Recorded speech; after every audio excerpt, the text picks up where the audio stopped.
Tuko na mwalimu wetu hapa, mwalimu Kaisa. Na mwalimu Jenzi. Wewe siku ya leo umeionaje? Siku ya leo imekuwa poa, hata sina maoni. Tumejitahidi.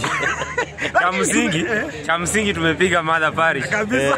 By the way, tulitoka St. Patrick's na tumewashinda. Imagine si mtoto amepiga mama yake. Sasa hiyo ndio cha msingi na siwezi sema ni Uliimba, hebu fanya testing tusikie kama mic test. Mwalimu leta pitch. Uliniumba. Uliniumba ni kuabudu. Sasa ndio ulifanya okay, unajua sisi wa Kikuyu jinsi uliniumba jinsi nilivyo.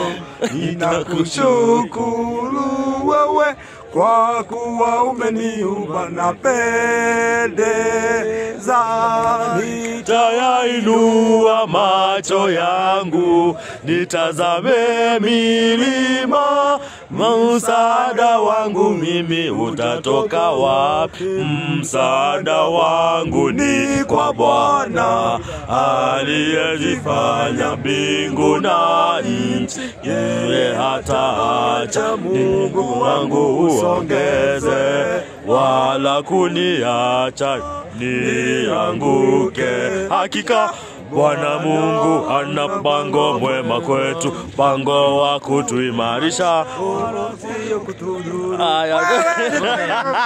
So mambo yako hivyo, umesikia wanaume wanaweza imba. In fact, mungeongeza pesa kidogo tungewaimbia wimbo yote. Sababu tunajua wanaume wanaweza imba. Sauti nyororo, sauti tajika, sauti mzito sana ambazo zinaweza toa nyoka pangoni. Nyoka pangoni. Sauti aina ya ninga. Sauti tam tam. Sasa ndio hivyo. Sasa tupatane katika awamu nyingine ambapo tunaenda kumenyana katika Dikania Zone A. Tunaenda Loilo. Tutakuwa Loilo. Tutakuwa Loilo. Mnamo tarehe gani? Mwezi wa 8. Mwezi wa 8 tunapatana Loilo na tutakuwa tumeiva. So watch this space.